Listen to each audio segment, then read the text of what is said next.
La croix, c'est l'expression parfaite de l'amour de Dieu pour toi et moi. La croix, c'est le sacrifice et le prix de Christ pour toi, car lui seul suffit. La croix, c'est le pilier et le socle de notre foi. Par elle, nous avons été réconciliés et faits héritiers. Alors, ne la méprise pas. La croix, c'est la mort en soi. La croix, c'est le renoncement au monde et aux œuvres mortes. Mais c'est aussi vivre. La croix, c'est mourir en soi et vivre en Christ. La croix te donne de vivre, mais seulement après avoir connu la mort en soi. Si avec lui tu fais mourir les œuvres de la chair, avec lui tu vivras. Ne t'arrête pas sur les souffrances et douleurs actuelles qui te tiennent, mais regarde beaucoup plus à la gloire qui demain sera perpétuelle. Accepter Jésus et naître de nouveau te donne accès au royaume de Dieu. Mais la croix te donne les valeurs et la mentalité du royaume.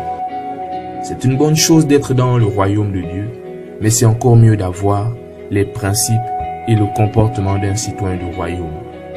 La nouvelle naissance fait de toi un citoyen du royaume.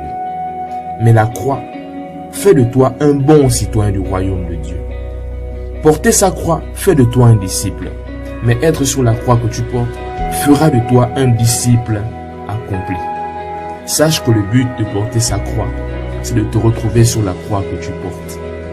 Si tu es conforme à lui dans sa mort, sache que tu seras conforme à lui à la résurrection des morts.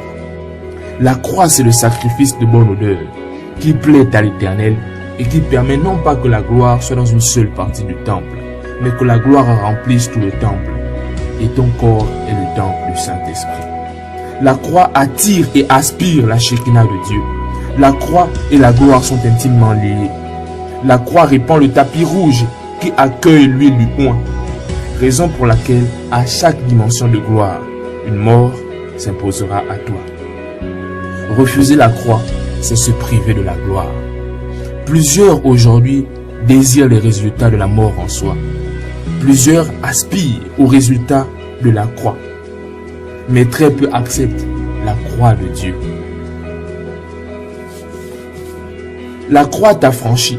La croix te soustrait aux charges et lois du vieux royaume auquel tu appartenais. Mais la croix aussi te soumet aux exigences et principes du royaume nouveau, le royaume de Dieu. La croix met fin à un contrat de servitude et te donne un contrat de quiétude. La croix te dit les choses anciennes sont passées, voici toutes choses sont nouvelles. La croix fait de toi un nouvel homme. La croix te purifie, elle te sanctifie et t'embellit. La croix te transforme et te métamorphose. La croix parfaite en toi met un terme à la lutte qu'il y avait entre le vieil homme et l'homme nouveau. Accepter Jésus te met hors de l'Égypte, mais accepter la croix met l'Égypte hors de toi. La croix te sort des systèmes ecclésiastiques et de toute forme d'apostasie. Porter sa croix travaille le caractère de Christ en toi, mais être sur la croix te fait à l'image et à la ressemblance de Christ. La chair travaille les apparences, mais la croix, la ressemblance. La croix te donne d'agir avec humilité là où beaucoup se seraient élevés. La croix te réconcilie car un homme qui est mort ne réagit. La croix, c'est le passage du mortel à l'immortel, du corruptible à l'incorruptible, du terrestre au céleste et du charnel au spirituel. Accepte de souffrir un peu de temps sur terre, mais refuse de souffrir l'éternité en enfer. Jésus-Christ, sans la croix, aurait été limité dans le temps. Mais Jésus-Christ crucifié est avec nous jusqu'à la fin des temps. La nouvelle naissance fait de toi un enfant de Dieu, mais la croix fera de toi un fils de Dieu. Et le monde attend avec un ardent désir la révélation, la manifestation des fils, de ceux-là qui sont passés par le crucifix et dont l'Esprit conduit et assiste. La croix te fournira le sang, qu'est le vin qui enivre le Père et te donne d'entrer dans son intimité et te rend fécond. Elle te donne d'enfanter, car c'est le meilleur moyen de recevoir la semence et de semer. La croix te donne de transmettre ce que tu as et ce que tu es à plusieurs. La croix multiplie et elle fructifie. La croix n'est pas là pour te ralentir, mais accomplir l'œuvre de Christ en toi. À cause du poids de la croix, souvent tu ralentiras, tu t'essouffleras et on crachera même sur toi. Mais seul l'amour et la conscience des enjeux te donneront d'y arriver. Sur cette voie, plusieurs ne te comprendront pas. Et sur ce chemin, plusieurs ne te suivront pas. Et beaucoup même t'abandonneront.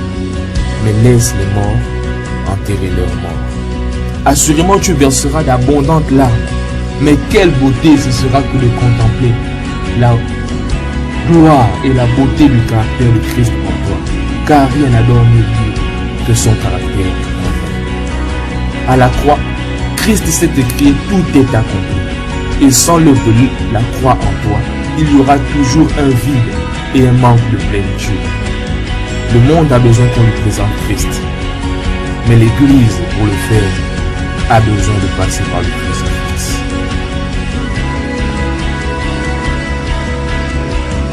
Maintenant, je déclare dans ma vie et dans le nom de Jésus-Christ que la croix parfaite en moi dans cette génération fait de moi un pilier et me donne de défier dans toute forme de milieu, toute forme d'oppression et de séduction, mais aussi celui qui rôde comme un lion rugissant cherchant qu'il va dévorer. La croix repousse la corruption, elle sanctifie, elle purifie, elle chasse les mauvais esprits. La croix arrête et stoppe net mes ennemis. La croix met le diable hors d'état de nuire. La croix dans mes actions et décisions me donne d'agir sans compromission. La croix dans mes choix me loin de la vanité et me préserve de la pollution. La croix change de l'eau en vin et ce n'est pas en vain, car elle nous prépare à la fin aux noces de l'agneau dans le ciel. La croix c'est la reproduction conforme de la race du Père. La croix me rend parfait car sur elle coule le sang de Christ. La croix me prépare au retour du Maître et l'Esprit et l'Église désirent. Le temps qui te reste est court. Alors, charge-toi de ta croix, suis-le, mais par-dessus tout, passe sur la croix.